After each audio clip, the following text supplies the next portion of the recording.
من الشيطان الرجيم بسم الله الرحمن الرحيم الحمد لله رب العالمين وصلى الله على سيدنا محمد وآله الطاهرين ولعنة الله على أعدائهم أجمعين. أما بعد، قال الله سبحانه وتعالى في كلامه المجيد بسم الله الرحمن الرحيم واعلموا أنما أموالكم وأولادكم فتنة وأن الله عنده أجر عظيم. صدق الله العلي العظيم. معزز ناظرین محترم، السلام علیکم ورحمۃ اللہ وبرکاتہ۔ جناب فاطمۃ الزہرا ام الحسنین سلام اللہ علیہا اور تربیت اولاد کے موضوع پر کچھ عرائض آپ لوگوں کی خدمت میں بیان کرنے کی سعادت حاصل کر رہا ہوں۔ اللہ تبارک و تعالیٰ کا ارشاد ہے، وَاعْلَمُوا، جان لو اے میرے حبیب، انما اموالکم و اولادکم فتنہ، لوگوں سے یہی کہہ دو کہ جان لو تمہارے لیے مال دولت اور اولاد تمہارے لیے باعث امتحان ہے۔ وَأَنَّ اللَّهَ عِنْدَهُ أَجْرٌ عَظِيمٌ، لیکن اس امتحان میں کامیاب ہونے والوں کے لیے بہت ہی اجر عظیم اللہ تبارک و تعالیٰ نے رکھا ہے۔ بس اولاد والوں کے لیے اللہ تبارک و تعالیٰ کا یہ ارشاد فرمانا کہ تمہارے لیے اجر عظیم ہے، تو یہ خدا تبارک و تعالیٰ کی طرف سے انسانوں پر بہت بڑا کرم ہے، اور اللہ تبارک و تعالیٰ کی رحمت اور نعمت کی شکل میں اولاد اس کے لیے اس دنیا میں عطا کرتا ہے۔ رسول خدا صلی اللہ علیہ وآلہ وسلم نے فرمایا، انہم لثمرۃ القلوب وقرۃ الاعین، بے شک یہ اولاد ہمارے لیے دلوں کا ثمرہ ہے اور آنکھوں کی ٹھنڈک ہے۔ آگے فرمایا، ان لکل شجرۃ ثمرۃ وثمرۃ القلب الولد، ہر درخت کے لیے ایک پھل ہے اور دل کا پھل جو ہے انسان کے لیے اس کی اولاد ہے۔ قطب الدین راوندی جو اپنی کتاب دعوات میں ایک روایت نقل کرتا ہے کہ روی عن الحسن البصری انہ قال بئس الشیء الولد ان عاش کدنی وان مات حدنی، فبلغ ذلك زین العابدین علیہ الصلاة والسلام فقال كذب واللہ نعم الشیء الولد ان عاش فدعاء حاضر وان مات فشفیع سابق۔ اولاد کی اتنی فضیلت کے باوجود ایک دن حسن بصری نے کہا، اولاد کتنی بری شے ہے، اگر وہ زندہ رہے تو مجھے اذیت میں ڈال دیتی ہے اور زحمت میں ڈال دیتی ہے، اور اگر وہ مر جائے تو مجھے مغموم کر جاتی ہے۔ تو یہ بات امام سجاد علیہ السلام نے جب سنا تو فرمایا، خدا کی قسم اس نے جھوٹ بولا ہے، صحیح نہیں بولا، بلکہ یوں کہو بہترین شے اولاد ہے انسان کے لیے۔ اگر یہ زندہ رہے تو یہ چلتی پھرتی دعا ہے، اور اگر یہ مر جائے تو یہ شفاعت کرنے والا ہے۔ یہی وجہ ہے کہ روایت میں ملتا ہے، جیسا کہ رسول خدا صلی اللہ علیہ وآلہ وسلم نے فرمایا، علمتم انی اباہی بکم الامم یوم القیامہ، کیا تمہیں معلوم نہیں کہ حضور نے فرمایا، کیا تم نہیں جانتے کہ میں قیامت کے دن تم پر فخر کروں گا کہ یہاں تک کہ سقط شدہ بچہ بھی ہی کیوں نہ ہو۔ اور جب سقط شدہ بچے سے قیامت کے دن یہی کہا جائے گا، ادخلوا فی الجنہ، تو وہ لوگ کہیں گے، فیقول لا ادخل حتی یدخل ابوائی، لا ادخل حتى يدخل ابواي قبلي، فيقول الله عز وجل تبارك وتعالى لملك من الملائكة ائتني بابويه فيأمر بهما الى الجنة فيقول هذا بفضل رحمتي لك۔ جب وہ بچے جو ہے کہیں گے، جب تک ہمارے والدین نہیں لائیں گے جنت میں، ہم سے پہلے داخل نہیں ہوں گے، تو اس وقت تک ہم جنت میں نہیں جائیں گے۔ تب ان کے لیے اللہ تبارک و تعالیٰ ملک کو فرشتے کو حکم دے گا کہ ان کے والدین کو لے آئے، حاضر کریں، اور اس وقت ان دونوں کو حکم دے گا کہ بہشت میں داخل ہو جائیں۔ پھر کہے گا اس بچے سے، یہ تجھ پر میرا کرم اور احسان ہے۔ تو یہ اولاد ایک انسان کے لیے بہت بڑی نعمت ہے۔ یہ خاندان عصمت و طہارت کی طرف سے جو اولاد کی تعریف میں امام زین العابدین علیہ الصلاۃ والسلام نے فرمایا کہ اس میں اور اس بات میں جو حسن بصری نے کہا کہ اتنا زمین و آسمان کا فرق ہے۔ اس نے کہا کہ اولاد والدین کے لیے باعث اذیت ہے اور باعث مصیبت ہے، لیکن امام زین العابدین سید الساجدین نے فرمایا، نہیں، اولاد چلتی پھرتی دعا ہے، اگر وہ انسان سے پہلے مر جائے تو والدین کے لیے قیامت کے دن شفیع شفاعت کرنے والا ہے۔ اس لیے کہ ہماری وہ مائیں بہنیں جن کی اولاد بچپنے میں اس دنیا سے چلے جاتے ہیں، ان کے لیے زیادہ غم اور فکر کرنے کی ضرورت نہیں، بلکہ اللہ تبارک و تعالیٰ کے نزدیک ان کے لیے بہت بڑا اجر بھی ہے، ثواب بھی ہے، جو ان کے اوپر، انسان کے اوپر، مومن کے اوپر، مومنات کے اوپر مصیبت جو آتی ہے ان کا اجر و ثواب بھی ہے، اور قیامت کے دن یہ آپ کے لیے اور ہمارے لیے باعث نجات بھی ہے۔ تو جناب سیدہ کونین سلام اللہ علیہا اپنی بچوں کی تربیت کو اپنا سب سے اہم فریضہ سمجھتی ہیں۔ تو تربیت سے مراد کیا ہے؟ تربیت کا معنی انسان کے اندر موجود بالقوہ استعدادوں کو بروئے کار لاتے ہوئے اس کو اپنے اعلیٰ مقصد تک پہنچانے کا نام تربیت ہے۔ اسی مقصد کے لیے اللہ تبارک و تعالیٰ نے انبیاء کو بھیجا۔ حضرت فاطمہ سلام اللہ علیہا کی نگاہ میں تربیت اور خاندان کی اتنی اہمیت ہے کہ اپنی پوری زندگی اور وقت کو اسی کی خدمت میں، یعنی انہی اولادوں کی تربیت میں آپ نے گزاری، اور دین مقدس اسلام کی حفاظت کے لیے سپاہی تیار کرتی رہی، کیونکہ وہ جانتی تھی کہ ایک گھر یا معاشرہ یا ملک یا دین کی خوشبختی یا بدبختی یہیں سے شروع ہوتی ہے۔ اور جب اپنے بابا نے آپ کے لیے اور امیر المؤمنین علیہ الصلوۃ والسلام کے لیے گھریلو کاموں کو آپ لوگوں کے درمیان تقسیم کر لی، اور تقسیم کرنے کے بعد فرمایا اے علی، تمہارے اوپر واجب ہے، ضروری ہے کہ تم گھر سے باہر کے کام انجام دیں، اور جناب فاطمہ سلام اللہ علیہا گھر کے اندرونی معاملات کو، اندرونی کاموں کو جو ہے وہ انجام دیں۔ تو اس بات پر جناب سیدہ کو بہت بڑی خوشی حاصل ہوئی کہ آپ نے جو ذمے آپ کے اوپر لگائی کہ وہ گھریلو کاموں کو، اسی لیے آپ نے اتنی محنت زحمت کی امیر المؤمنین علیہ الصلوۃ والسلام کے گھر میں کہ کتنی خدمات آپ نے انجام دی، اس لیے کہ بہت فداکاری اور بہت ہی قربانی جان نثاری سے جو ہے جناب فاطمہ سلام اللہ علیہ نے امیر المؤمنین کے دولت سلام میں خدمات انجام دی ہیں۔ والدین کے عملی رفتاروں میں سے ایک یہ بھی ہے کہ جو اولاد کی تربیت اور خاندانی ثبات اور دوام کے لیے بہت ضروری ہے کہ وہ والدین کی فداکاری، ان والدین کی فداکاری کسی بھی اولاد کے لیے، خاندان کی عظمت کے لیے اور خاندان کے استحکام کے لیے بہت ضروری ہے، جو اپنے گھریلو زندگی میں انجام دیتی ہے، کیونکہ جب بچے والدین کی فداکاری کو عملی طور پر وہ دیکھتے ہیں تو اپنی مسئولیت پذیری کا انہیں بھی احساس ہونے لگتا ہے، اور والدین کے نقش قدم پر چلنے کی وہ کوشش کرتے ہیں۔ امیر المؤمنین علیہ الصلوۃ والسلام جناب فاطمہ الزہرا سلام اللہ علیہا کی فداکاری کے بارے میں آپ بیان فرماتے ہیں کہ کیسے آپ کے خاندان میں فداکاری آپ نے اور سختیاں آپ نے برداشت کی۔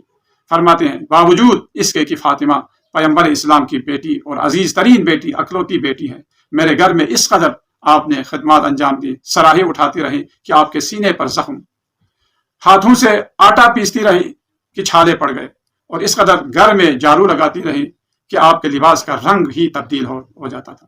اور جناب فاطمہ سلام اللہ علیہا کیونکہ جانتی تھی کہ اولاد کی تربیت جو ہے کتنی اہمیت کا حامل ہے، آپ نے فرمایا کہ خدا کی طرف سے جو نعمت اور جو رحمت آپ کے لیے عطا ہوئی، ان کی تربیت کے لیے آپ نے کوئی کسر نہیں رکھی۔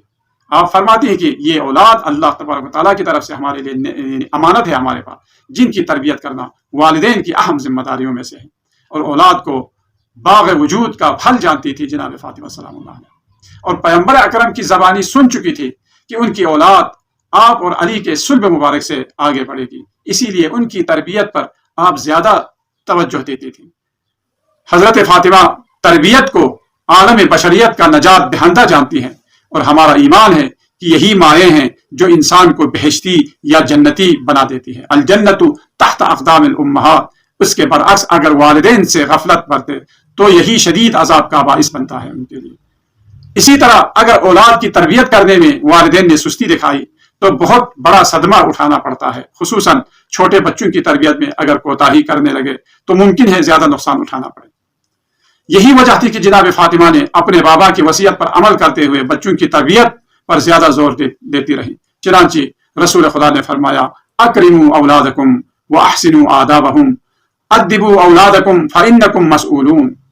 رسول خدا فرماتے ہیں اپنے بچوں کا احترام کریں اور اچھے اخلاق سے انہیں مزین کریں، اور ان کو آداب سکھائیں، کیونکہ تم لوگ اپنے بچوں کے مسئول ہیں۔ تم سے سوال ہوگا قیامت کے دن اپنے بچوں کے بارے میں کہ ان کی تربیت پر تم نے کتنی توجہ دی اور کتنی غفلت برتی۔ اب تربیت اولاد کے لیے محیط کا بھی اثر ہے کہ جس ماحول میں آپ اور ہم پلتے ہیں اس ماحول کا بھی بڑا اثر ہے۔ تربیت کا مہم ترین عامل جو ہے اس کے لیے محیط ہے، اس کا جو جس ماحول میں جو پلتا ہے اس میں ماں سب سے پہلے جو ہے وہ ماں کی گود ہے، اور ماں کی گود سے لے کر گھریلو ماحول اور پڑوسیوں کے رہن سہن، اسکول، پارک، مسجد اور حسینیہ وغیرہ، امام بارگاہ وغیرہ جو ہے ان تمام ماحول میں شامل ہے۔ اگر ان مراکز میں تربیتی امور پر توجہ دی جائے تو ممکن ہے اولاد بھی جامعہ اور معاشرے کے لیے بہت ہی مفید ثابت ہو۔ اور یہ جان لے کہ حضرت زہرا سلام اللہ علیہا کی تربیت گاہ کہ جس کا موضوع شہید پروری ہے، سلیبس اور پروگرام قرآن اور سنت ہے، استاد پیغمبر اکرم اور علی ابن ابی طالب اور فاطمۃ الزہرا ہے، جن کا شیوا اور روش مہر و محبت ہے، ماحول ایمان اور اخلاص سے پر، اس کی بنیاد فضیلت ہے، مقصد شہامت آفرینی ہے، اور معلم انسانیت حضرت محمد مصطفیٰ صلی اللہ علیہ وآلہ وسلم کی مستقیم نظارت ہے۔ جس تربیت گاہ میں یہ ساری خوبیاں موجود ہوں تو یہ طبیعی بات ہے کہ اس میں سے وارثان آدم، وارثان ختم مرتبت، سیدہ شباب اہل الجنہ، کریم اہل بیت، سار اللہ، سید الشہداء، عقیلہ بنی ہاشم جیسی معصوم شخصیات تیار ہوں گی۔ امام خمینی رحمۃ اللہ علیہ فرماتے ہیں، حضرت فاطمہ کا یہ چھوٹا گھر اور اس گھر سے تربیت پانے والے افراد جو عددی اعتبار سے 4-5 افراد ہی تھے، لیکن حقیقت میں خدا کی تمام قدرت اور ان میں جو ہے متجلی ہو گئی تھی، انہوں نے ایسی خدمات انجام دی ہے جنہوں نے مجھے، آپ کو اور آپ تمام مسلمانوں کو حیرت میں ڈال دیا ہے۔ وہ عورت جس نے ایک معمولی اور عام سے گھر میں اب ایسے انسانوں کی تربیت کی ہے کہ جن کا نور اس زمین سے لے کر افلاک تک اور عالم ملک سے لے کر عالم ملکوت اعلیٰ تک کو چمکا دیا۔ اللہ کی رحمت اور سلامتی ہو اس گھر پر جو خدا کی عظمت کے نور کا جلوگاہ ہو، اور اولاد آدم کے سب سے ممتاز افراد کی تربیت گاہ ہے۔ آیت اللہ خامنائی فرماتے ہیں، حضرت فاطمۃ الزہرا کوئی معمولی شخصیت نہیں بلکہ وہ تاریخ بشریت کی بہترین شخصیات میں سے ایک ہیں۔ امام جعفر صادق علیہ السلام نے فرمایا، ہی سیدۃ نساء العالمین۔